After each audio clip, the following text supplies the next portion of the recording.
e troverai anche Radio Libertà, canale 252. La tua radio.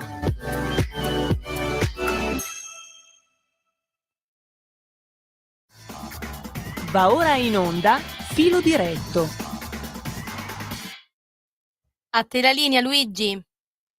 Grazie, grande Zeva.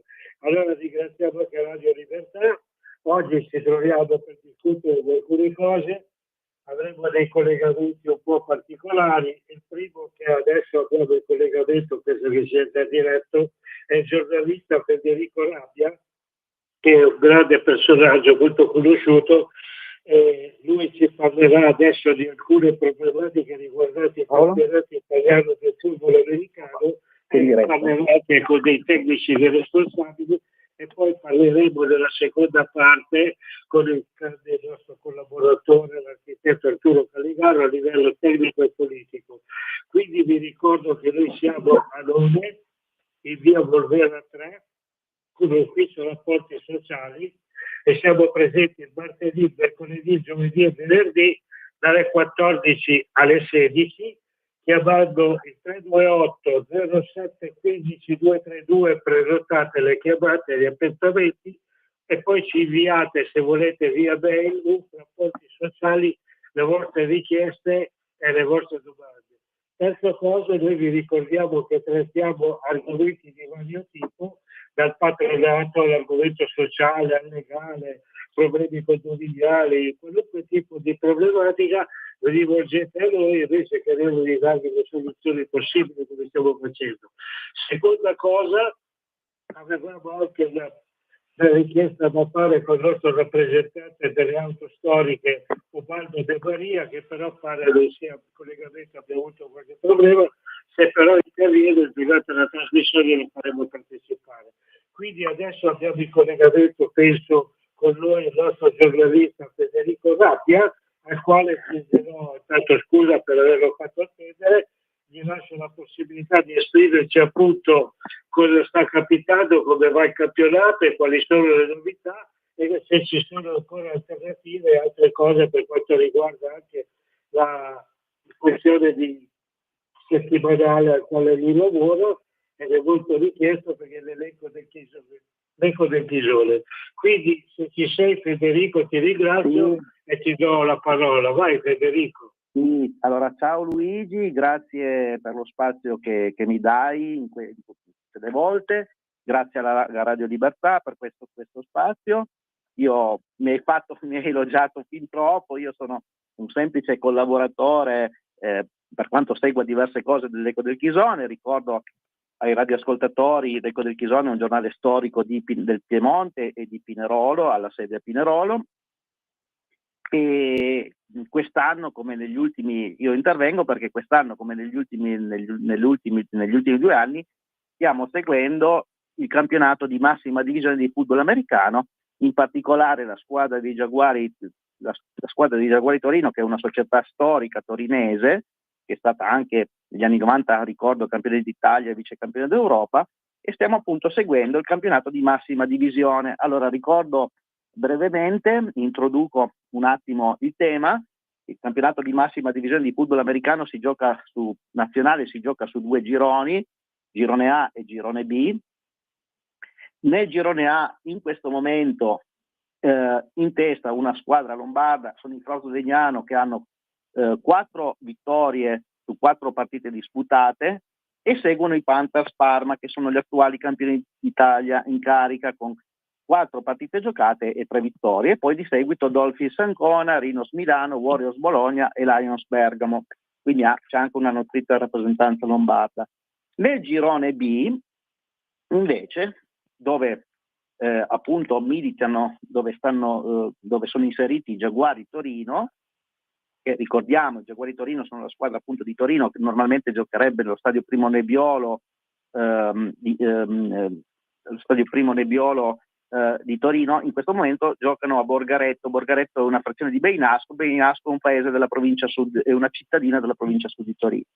Bene, i Giaguari Torino in questo momento sono in testa con i Guelfi Firenze, entrambe le squadre hanno giocato 4 partite ed entrambe ne hanno vinte 4. e poi, ma questo lo anticipiamo, lo chiederemo dopo all'ospite che abbiamo con noi, la prossima domenica ci sarà proprio la sfida tra le due capoliste a Firenze, e poi a seguire abbiamo i Pirates Albissola Superiore, gli Scorpion Varese, i Lazio Marin, e chiudono la classifica le Aquile Ferrara. Allora, io prima di cedere la parola al mio ospite, che è il dirigente sportivo Paolo Paschetto dei Giaguari Torino, ricordo un attimino i risultati che hanno portato i Giaguari a vincere le prime 4 partite.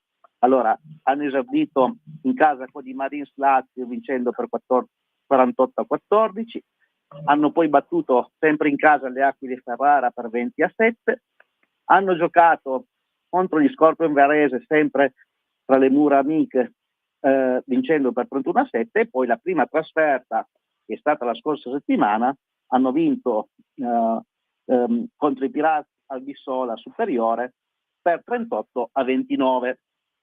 A questo punto faccio la prima domanda al nostro ospite. Abbiamo appunto detto che i Giaguari hanno vinto le prime 4 partite, e l'head coach, cioè l'allenatore principale, Kurt Ram, ha dichiarato: non so se mi aspettassi un inizio così, ma ci speravo. Abbiamo un gruppo incredibile perché i giocatori, oltre ad essere compagni di squadra, sono anche amici. È davvero un inizio di stagione speciale.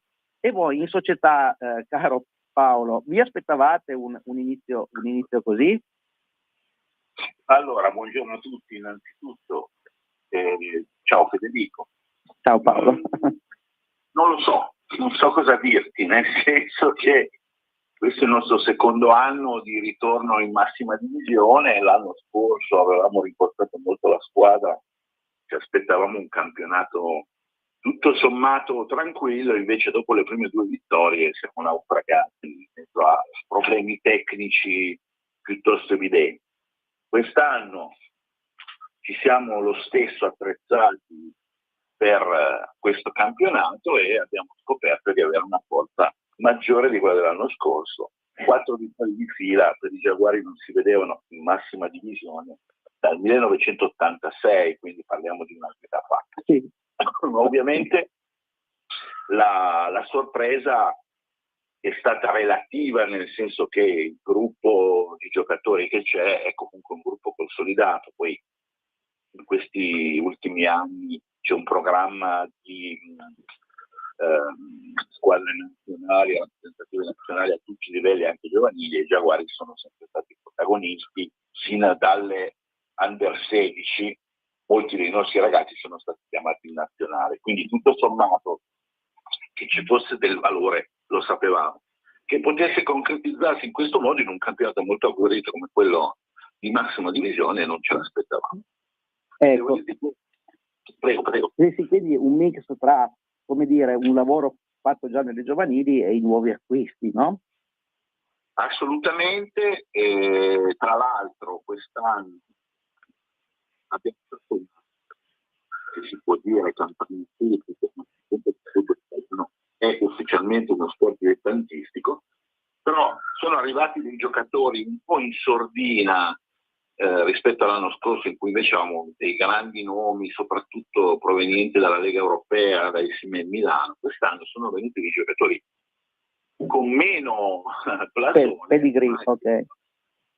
Molto più concreti. Cito fra tutti Luciano Giuliani, un ricevitore che attraverso i Simen, con i quali ha giocato il campionato europeo, è venuto a Torino. Lui è pugliese di origine, quindi si trova a giocare poi a Torino ed è un atleta veramente incredibile, soprattutto come ricevitore tecnicamente formidabile, che fa davvero la differenza. È stato ancora sfortunato, quest'anno non ha ancora segnato abbastanza, soltanto 2 touchdown. Ecco, potrebbe farne molti di più. Ecco, mi hai anticipato in parte una domanda successiva, visto che hai parlato di Lega Europea. Ricordiamo brevemente che c'è il campionato europeo, c'è il campionato italiano e poi c'è una sorta di campionato europeo dove partecipano i Simen, no? Se non sbaglio. Sì, allora, noi siamo abituati al calcio e quindi pensiamo alle leghe europee come un insieme di squadre dei vari campionati nazionali che meritano accesso a questo campionato ogni anno, come per esempio il Champions League. In realtà nel futuro è tutto diverso, perché è una lega chiusa, non ci sono né promozioni né retrocessioni, semplicemente un gruppo di squadre ormai da 5-6 anni, soprattutto tedesche e austriache, ha cominciato a pensare a un campionato un po' più in grande dei campionati nazionali dell'altra questa lega. Qui partecipano squadre che non hanno nessuna presenza nei campionati nazionali, quindi fanno soltanto quella lega. E i Simen hanno tentato questa avventura 3 anni fa, hanno giocato 2 stagioni, quest'anno sono ritornati nel campionato italiano, dove hanno ricominciato dalla seconda divisione. Per cui non avremo i Simen nella Lega Europea, la Lega Europea che parte a maggio. Perfetto, quindi un altro grande appuntamento. Ecco, chiedo soltanto a Luigi che è in linea se si sta sentendo bene, spero di sì. Sì, per adesso si sente bene, se fosse qualcosa mi interrompo. Comunque ringrazio il nostro collaboratore che ci sta spiegando appunto come si sta svolgendo la situazione, così sapete che c'è molta gente che ascolta la nostra radio Libertà e quindi aumenteranno ancora di più i favori alla nostra squadra. Certo. Ricordiamo anche una nota di servizio, no Paolo? Per chi volesse vedere le partite c'è FIDAF TV su internet, cioè sul sito della Federazione Italiana Football.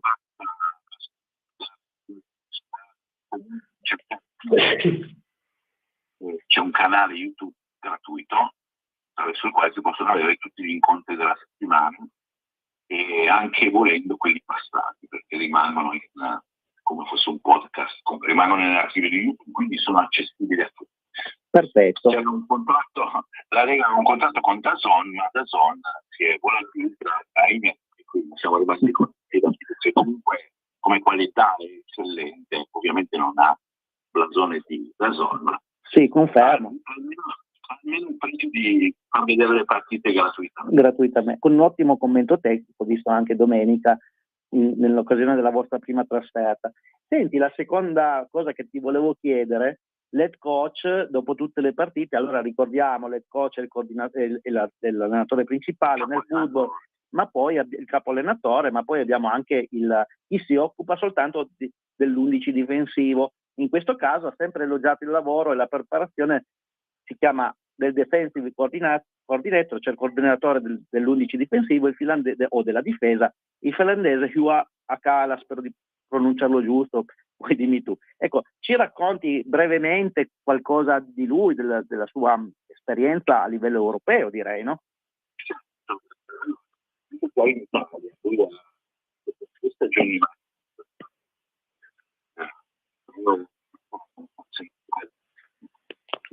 Però Federico, al tuo amico si vede che lui zona col telefono diverso. Scusatemi, chiedo scusa. Scusa Paolo, scusa un secondo. Dimmi Luigi. Non si sente bene tanto il tuo amico adesso con la fisica o in posizione oppure c'è il viva voce, lo so. Scusatemi se vi interrompo, dalla regia vi dico che non si sente affatto bene, quindi bisognerebbe cambiare telefono o comunque in generale, non so se c'è il viva voce, però non si sente benissimo. Esatto, quello che sto dicendo io. Chiedo alla regia, è possibile fare una doppia telefonata? Purtroppo la terza linea non funziona, quindi ne abbiamo già 2 occupate considerando Luigi e l'ospite, perciò no, purtroppo no. Prova a togliere il viva voce, Paolo. Proviamo. Quindi non si capiva bene questa domanda, prima andava bene. Sì, dipende sempre da tutto, perché te l'ho detto, non avendo tante possibilità di collegare tante cose. Proviamo così, riprendiamo un attimino, la mia domanda era chiara, spero, quindi riprendiamo un attimino da così, abbiamo fatto una modifica, vediamo se va bene, diteci qualcosa. Sì, ma il tuo funziona benissimo, si sente bene, e l'altro quando interviene anche con l'altra trasmissione, qualunque collegamento, se aggiungiamo dopo di 2 non si sente molto bene, tutto lì. Ecco, sì, adesso proviamo così, Luigi, proviamo così. Prova, vai. Vai Paolo, vai. Quindi dicevamo di questo.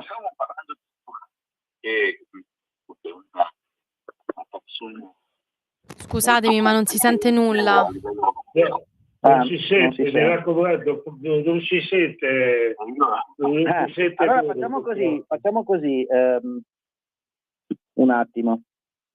Volete chiamare direttamente lui? Tanto lui ha le mie domande.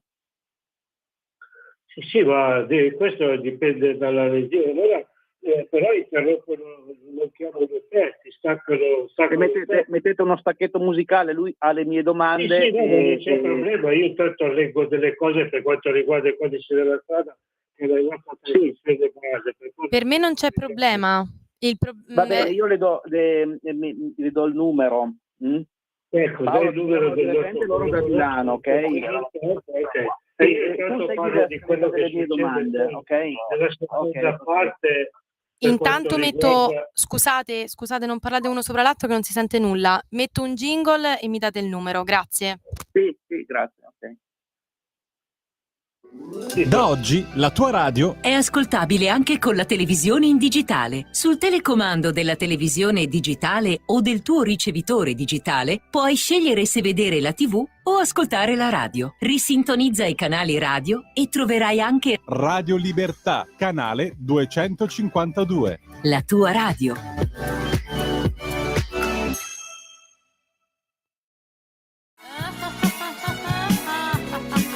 Pesca dalla rete, le interviste di Luisella Pescatori, detta La Pesca, con le freelance di Rete al Femminile, le voci fiere di una nuova prospettiva, ovvero segreti e consigli del lavoro autonomo declinato al femminile.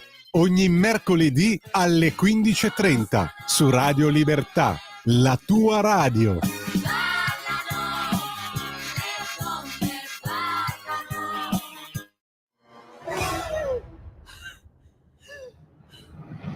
Pensa a respirare. Ora abbandonati. Che cosa vedi? Luce, oscurità, l'equilibrio. È tanto più grande. È stato un risveglio. Di nuovo a te la linea, Luigi, abbiamo fatto il cambio dell'ospite.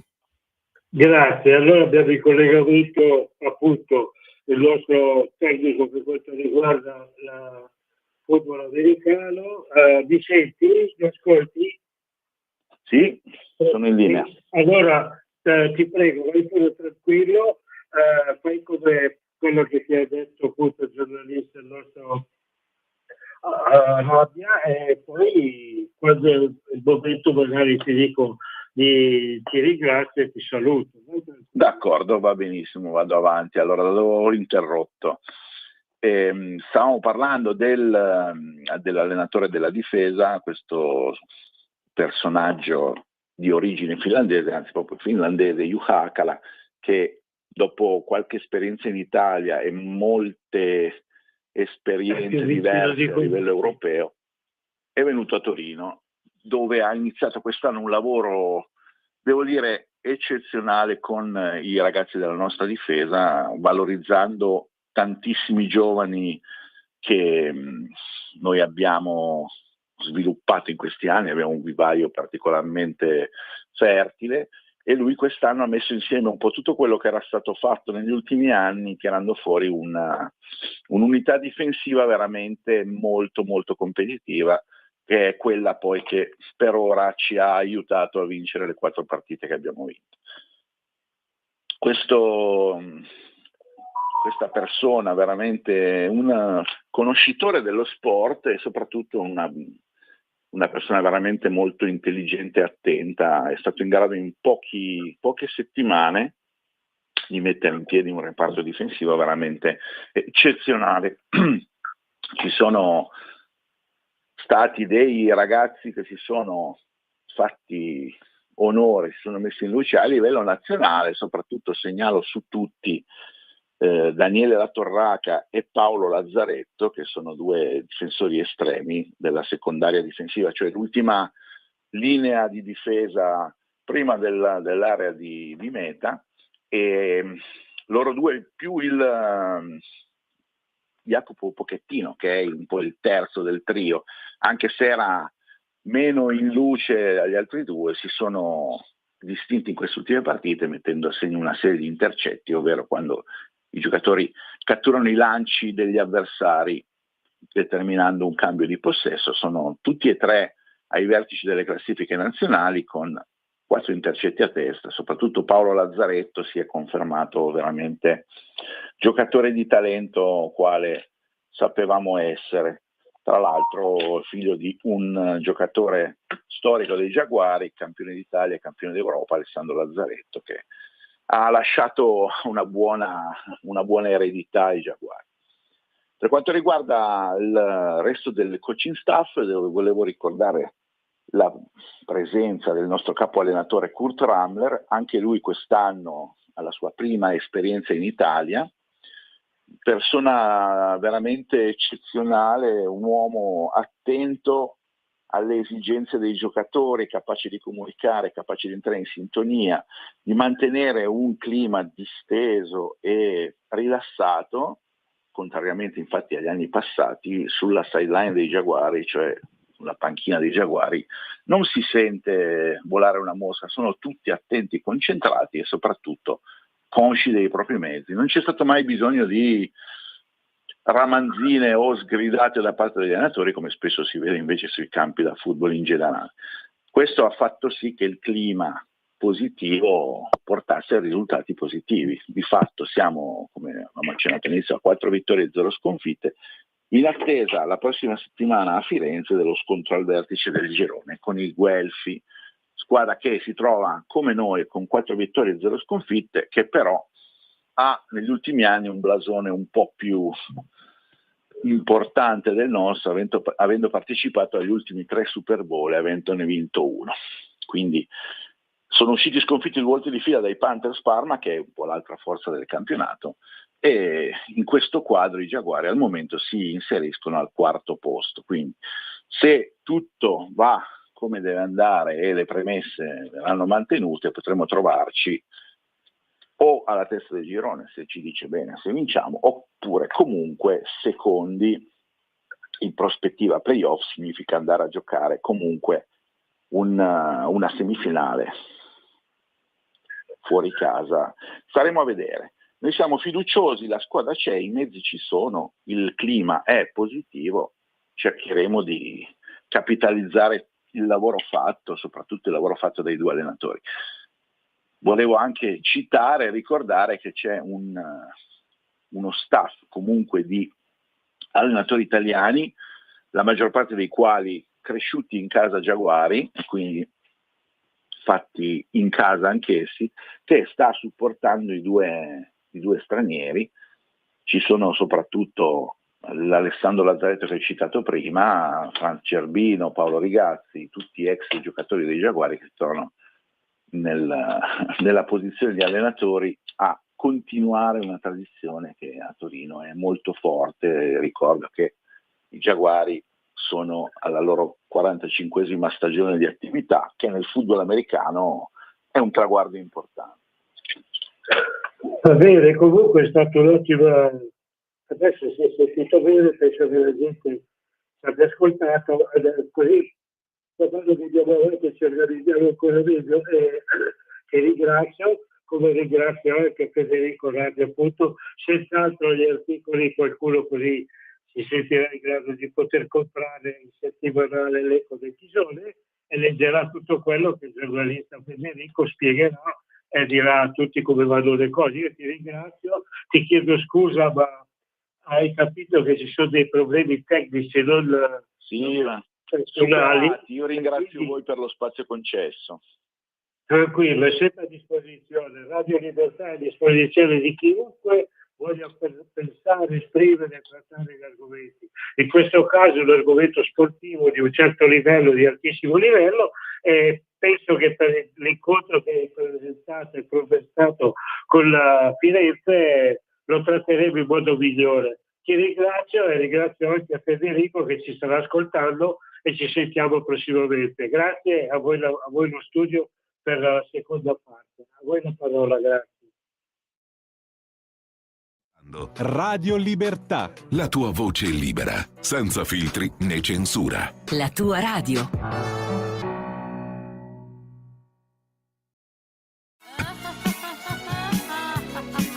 Pesca dalla rete, le interviste di Luisella Pescatori, detta La Pesca, con le freelance di Rete al Femminile, le voci fiere di una nuova prospettiva, ovvero segreti e consigli del lavoro autonomo declinato al femminile. Ogni mercoledì alle 15:30 su Radio Libertà, la tua radio.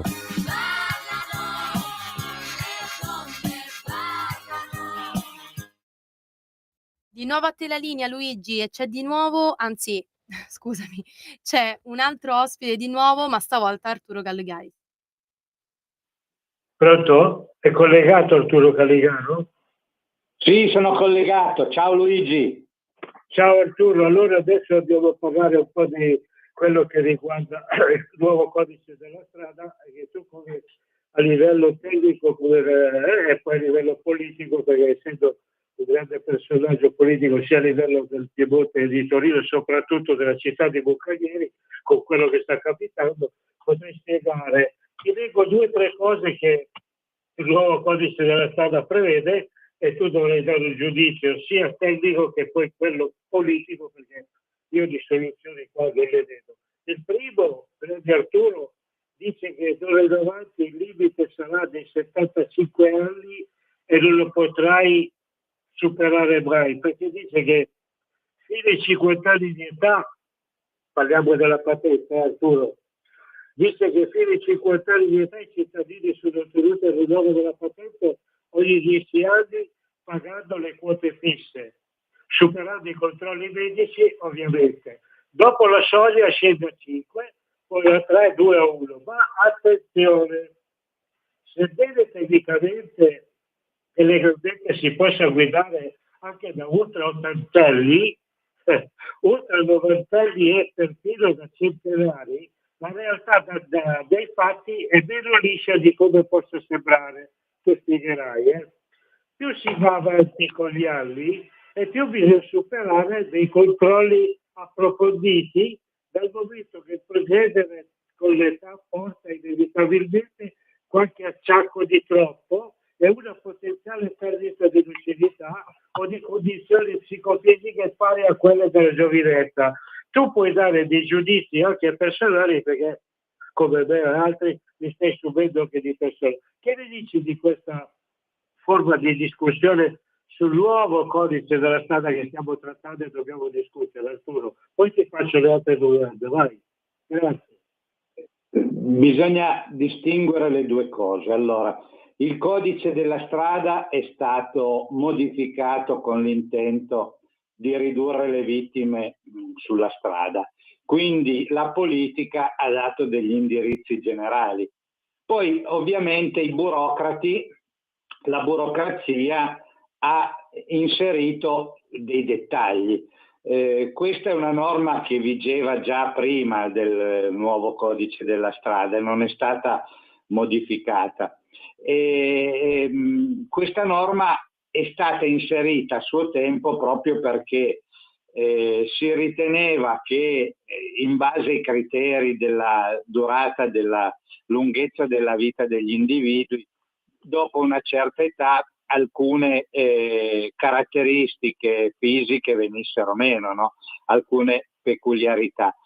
E per cui è stato indicato questo termine molto ravvicinato per la revisione, proprio perché andando avanti negli anni c'è più probabilità che uno acquisisca patologie che in qualche modo impediscano la guida.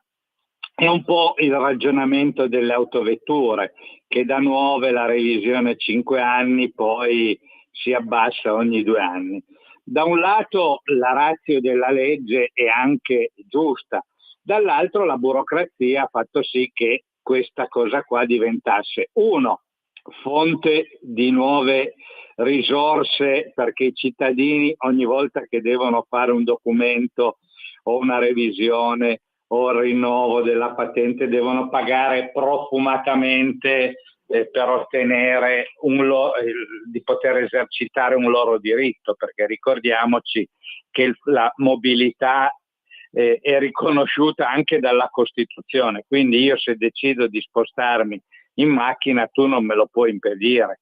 Questo fa sì che non abbiano messo un termine ultimo per chi non può più guidare, no? Perché l'intenzione era quello di stabilire che a una certa età tu non potessi più usare delle autovetture, senza tenere in considerazione che magari uno che ha 85-86 anni ha ancora la testa in grado di poter condurre un'autovettura, molto più magari di uno che ne ha 30 e che è soggetto magari all'uso di sostanze stupefacenti. Per cui la burocrazia ha voluto tutelarsi in questo modo.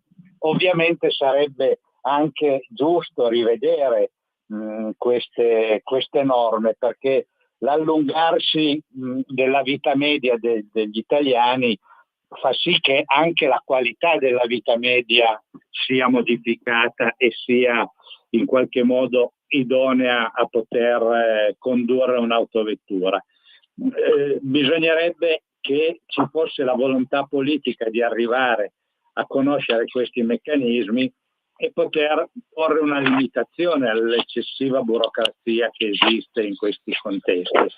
Un altro ragionamento è quello della patente, perché in Italia tu devi dimostrare, cioè mentre in uno Stato liberale tu puoi fare tutto e è vietato solo in alcune condizioni, tu qua devi dimostrare di poter, sei tu che devi dare la prova che puoi guidare, non lo Stato che deve fornirti la prova che tu non puoi guidare. Allora, con tutte le banche dati che esistono ormai anche della salute, anche lo Stato potrebbe sapere le patologie che tu puoi aver avuto e quindi in funzione di queste giudicare se tu sei idoneo ancora a avere la patente o meno. È un discorso analogo a quello del porto d'armi. Ogni 6 anni tu devi dimostrare di avere ancora le attitudini psicofisiche da poter gestire un'arma, no? E quindi ci sono delle limitazioni. Le stesse limitazioni però queste limitazioni servono solo per i cittadini onesti. Tutti gli altri possono avere armi, è come la patente, no? Tu che sei un italiano rispettoso delle norme e perché tutta la vita hai osservato le leggi, devi sottostare a questi rinnovi biennali della patente o quinquennali. Invece chi delinque, e che sono una grande maggioranza di quelli che vivono qua in Italia, non hanno bisogno di nulla. E lo vediamo tutti i giorni, no? E sappiamo chi sono questi, per cui lo stesso rigore che si utilizza per gli italiani andrebbe applicato anche per gli altri, no? Per cui, oppure in qualche modo rendere un po' più larghe le maglie del rinnovo della patente. Quindi se tu dopo 2 anni con una dichiarazione dichiari che nulla è cambiato, in teoria dovresti avere il rinnovo automatico, basterebbe una PEC da inviare alla motorizzazione con una tua autocertificazione dicendo che tu sei ancora in grado, ti assumi le responsabilità e buonanotte, senza andare a spendere 100 euro per il rinnovo, no? E purtroppo è un retaggio che ci trasciniamo dalla burocrazia enorme che c'è in Italia e che non c'è negli altri paesi, e questo è solo uno ed è appunto mantenuto in piedi perché questo vuol dire un gettito fiscale non indifferente e generare un comparto di lavoro, perché tu devi andare all'autoscuola, se non vuoi andare tu a fare le cose della motorizzazione devi andare dal medico, e quindi crei un mondo, un'opportunità di lavoro fittizio. Andrebbe anche questa rivista. Purtroppo la politica di questo non se ne è accorto. Non si è accorto. Dimmi pure. Qui c'è un'altra cosa, sempre riguardo al codice della strada, e qui volevo la spiegazione tua appunto da quel politico, che dice che cambia la revisione per essere il bollo, cioè qui dice che tra le molte novità apportate alla vita quotidiana degli automobilisti italiani con il codice della strada non è purtroppo arrivato il più volte progresso annullamento del bollo auto. Ci sono invece modifiche sul fronte della revisione dei veicoli, cioè quella che è una delle tasse più odiate dagli italiani continua ad essere una spina nel fianco di chi ritiene il concetto stesso di tassa di possesso un balzello iniquo. Quello che stai sostenendo tu mi pare sia tecnicamente che politicamente, però soluzioni non le vediamo. Perché dice il bollo auto infatti è un tributo annuale che deriva dal possesso del veicolo indipendentemente dal suo utilizzo.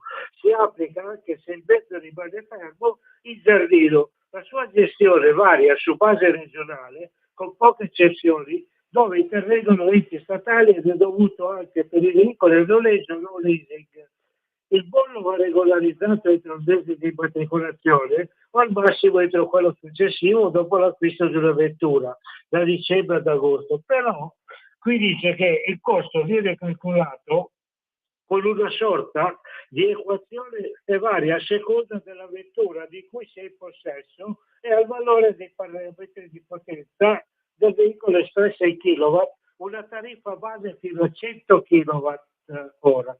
Con maggiorazioni, oltre a questa soglia, classe ambientale con un aggravio dei costi per i veicoli più inquinanti Euro 0 fino all'attuale Euro 6, ultima variante costituita dalla regione di residenza, poiché le tariffe sono stabilite regionalmente e variano in base al territorio.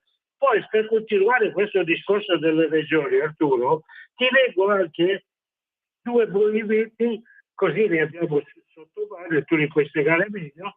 Io ti leggo come funzionano i Molise e i Calabria, Arturo. I costi, il Molise, pensa Arturo, la benzina self è 1,784. In Calabria... Luigi, scusami se ti interrompo. Luigi, dimmi. ti senti un po' ovattato? Non so se hai il viva voce o se magari hai la mano sul microfono, perché ti senti a tratti.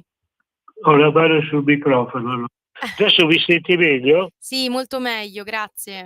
Allora, Arturo, riprendo.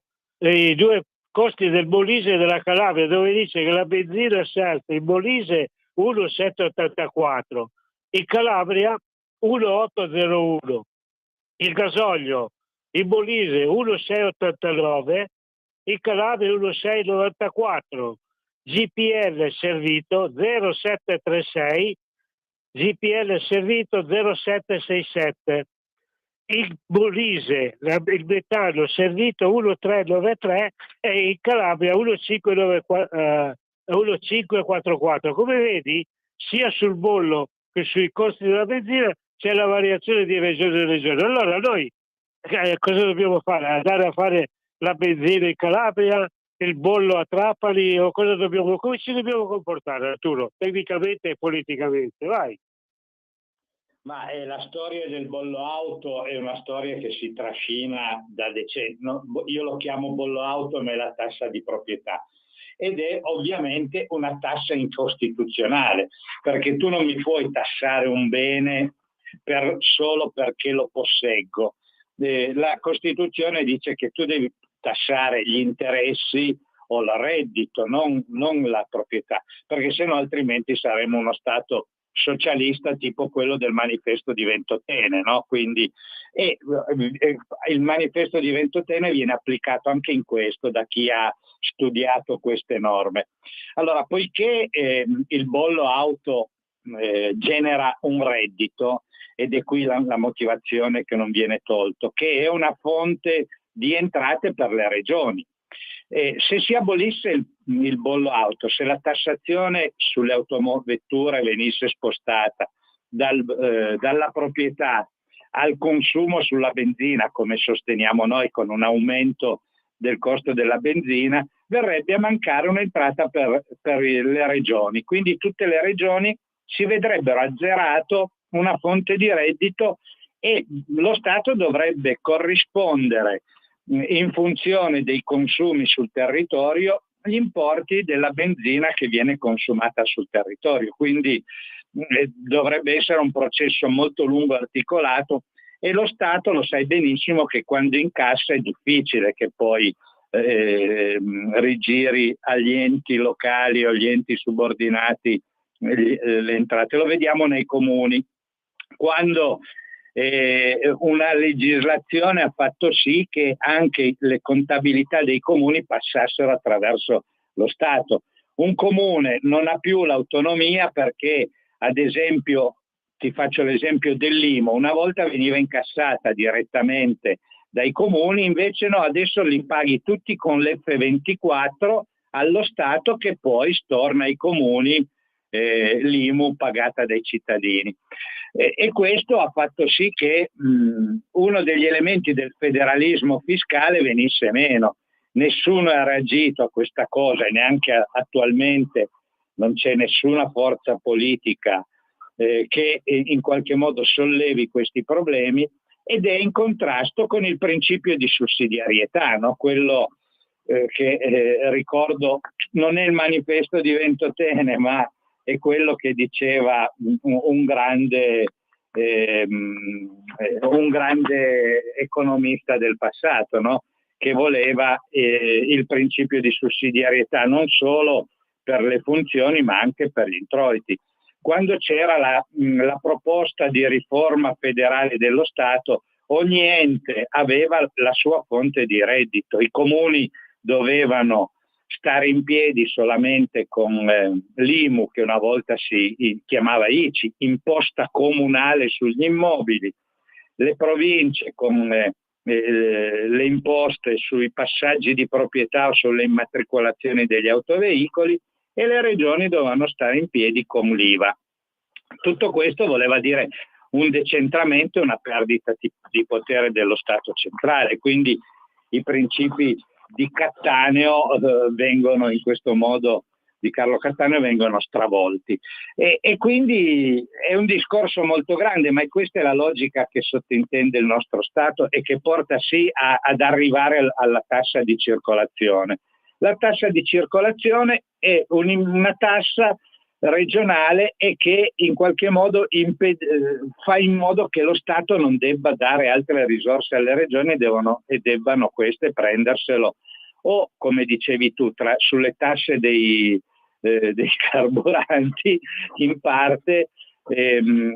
Questo è un altro ragionamento, perché lì entrano anche delle logiche dovute al costo di trasporto e al numero di impianti che ci sono sul territorio, ma invece la tassa di proprietà è tutta a vantaggio delle regioni. Allora, queste regioni con quelle risorse programmano degli interventi, si pagano una parte della sanità, e quindi c'è questa inerzia ad abolirla, anche se, come dicevo prima, ha dei principi di incostituzionalità. Detto questo, invece, per le imposte la tassazione sulla benzina, è ovvio che è la legge di mercato. Da quando abbiamo voluto liberalizzare pensando di fare un salto verso la libera concorrenza, che poi non è vero che esista una libera concorrenza, perché la libera concorrenza non puoi farla su un prodotto dove il 60% che paghi sono imposte, no? Quindi non c'è una libera concorrenza effettiva, ma solo di facciata. Quindi abbiamo dato la possibilità a ogni compagnia petrolifera, a ogni gestore, di praticare un prezzo. È ovvio che questa libera concorrenza ha penalizzato l'utente finale, che era della vendita di questo prodotto, che era chi gestiva le pompe di benzina. Per cui abbiamo visto molte pompe di benzina chiudersi, proprio perché è un po' come quando si vuol fare un prodotto concorrenziale per una qualsiasi industria. Cosa si pensa? Subito abbassare il costo del lavoro. In questo contesto si è abbassato il guadagno dei gestori delle pompe di benzina, e questi, la maggior parte, ha chiuso, no? Quindi lasciando solo alle grosse società la gestione degli impianti. Vediamo solo adesso impianti di un certo livello, non vediamo più la pompa di benzina piccola se non nelle nostre vallate o sulle nostre montagne dove appunto sopravvivono, ma con un prezzo ovviamente in questo contesto che è notevolmente maggiorato, perché il guadagno per tenere in piedi una pompa di benzina deve essere garantito al gestore, perché nessuna azienda nessuna impresa può vivere in perdita, e questo succede anche nelle zone disagiate del nostro paese. Ovviamente la rete di distribuzione in Calabria è diversa dalla rete di distribuzione in Lombardia, dove c'è una libera concorrenza effettiva, dove i prodotti arrivano, ci sono le autostrade comode per arrivare, le strade. In Calabria esiste una realtà completamente diversa, dove esiste solo un'autostrada, l'altra viabilità lascia un po' a desiderare, perché alcune statali non sono neanche degne di essere chiamate statali, no? Quindi questo stato di carenza nelle infrastrutture, quindi nella gestione delle reti, e quindi il poter far circolare i mezzi che portano il carburante porta ad avere un costo superiore, no? Per chi lo pratica, e questo si riversa ovviamente sul prezzo alla pompa di benzina. Anche noi dovremmo allora fare una osservazione al fatto che se tu vai su in Val Soana vicino a Ceresole, la benzina anziché costarti 1,7,90 come costa qua, costa 1,8,90.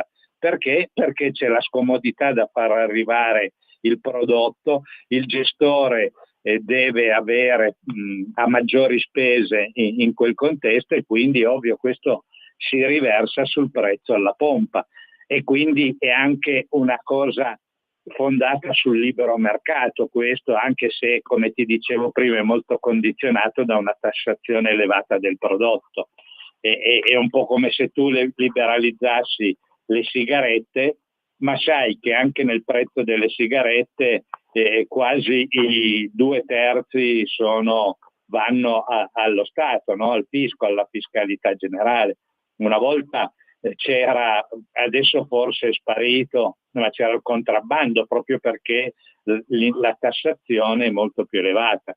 Non può esistere un contrabbando della benzina e dei carburanti, perché necessitano di impianti e attrezzature, perché sennò vedresti che ci sarebbe il contrabbando. È un po' come il discorso di un'Europa tutta unita, tutti parlano di un'Europa unita, però se tu attraversi il confine, ad esempio tu vai in Austria, vai in Slovenia, per chi abita in Friuli, se si va in Slovenia la benzina costa notevolmente meno che noi in Italia, in Austria, eppure siamo tutti in Europa. Allora, oltre al ragionamento da fare tra, ad esempio, la Lombardia, il Molise e la Calabria, andrebbe fatto in Europa tra l'Italia, la Slovenia e l'Austria, che hanno i prezzi dei carburanti. Allora, chi lavora in Italia ha dei costi superiori a quelli che lavorano in Slovenia e in Austria, perché spostare le merci o andare a lavorare costa di meno nei confronti, quindi c'è una concorrenza, diciamo così, sleale. È un ragionamento politico che in qualche modo è stato un po' dimenticato, quello del federalismo, che andrebbe fatto su tutto, non solo su alcuni prodotti, e speriamo che adesso nella nuova legge delle autonomie le regioni in qualche modo possano far sentire la propria voce, e quindi arrivare a entrare a toccare questi meccanismi che portano solo maggiori spese ai nostri concittadini. Io non so se tu condividi, Luigi, questa Sì, io condivido, purtroppo sono arrivati già alla fine, ma senti un po', per la prossima settimana bisognerebbe che tu ti preparassi sul nuovo codice che riguarda le modifiche in materia di revisione, perché l'articolo 80, senti un po', sul fronte revisioni dell'auto ci sono importanti novità derivate dal nuovo codice, quello che trattiamo noi, che ha interessato alcune modifiche anche in questo ambito. Cioè l'articolo 80 stabilisce quali sono le tempistiche e le modalità per sottoporre i veicoli a controlli periodici e cambierà per il 2025. Quindi se io non voglio darti da lavorare anticipatamente, ma per sabato cerca di dare poi delle risposte che verranno in ufficio a rompere le scatole e chiedercele, perché volevo capire l'articolo 80 cosa dice e le nuove modifiche per quanto riguarda le revisioni, sapendo che si passerà a livello elettronico, perché c'è una diagnostica elettronica, sai che adesso con le nuove elettroniche si va addirittura avanti a certe cose, mentre invece era meglio quando lo conoscevamo dopo la quinta elementare di andare alle medie. Tutto lì, che ne dici di questa storia, Arturo? Manca un minuto e poi ti saluto, vai. Sì, l'approfondiremo sabato prossimo anche questo argomento. Io adesso saluto gli ascoltatori, un abbraccio te Luigi, un ringraziamento alla regia e buona giornata a tutti e ci sentiamo sabato prossimo. Grazie Arturo, io ringrazio anch'io Radio Libertà e chiedo scusa agli ascoltatori, però io non sono in grado di gestire forse troppo bene, però cerchiamo di fare del nostro meglio. Comunque chiunque abbia bisogno si ricordi che noi abbiamo l'ufficio a Lone in via Volvera 3 e siamo presenti il martedì, il mercoledì, giovedì e venerdì dalle 14 alle 16. Chi vuole prenotare, adesso metteremo a posto, chi deve chiamare il 328 0715 232 oppure inviare delle email alle rapporti sociali @libero.it, tutto minuscolo e senza punteggiature speciali. Quindi 328 0715 232, noi prenderemo nota delle vostre richieste e vi daremo una possibilità per quanto riguarda, come ripeto, i problemi di patronato, cioè pensioni, reversibilità, riconteggi, sociale, emergenza abitativa, ACT, bonus vari, legali, informazioni per vertenze civili, penali, sociali, problemi condominiali per quanto riguarda le vertenze, misure, registrazioni, passaggi di proprietà, conteggi, oppure per chi deve fare la dichiarazione dei redditi o rivolgersi a un patronato. Noi siamo a completa disposizione. Ringrazio e chiedo scusa agli ascoltatori, ringrazio Radio Libertà e do appuntamento a sabato prossimo sperando che ci sia una trasmissione un po' più chiara e un bacione a tutti. A voi studio, grazie. Ascoltato Filo Diretto.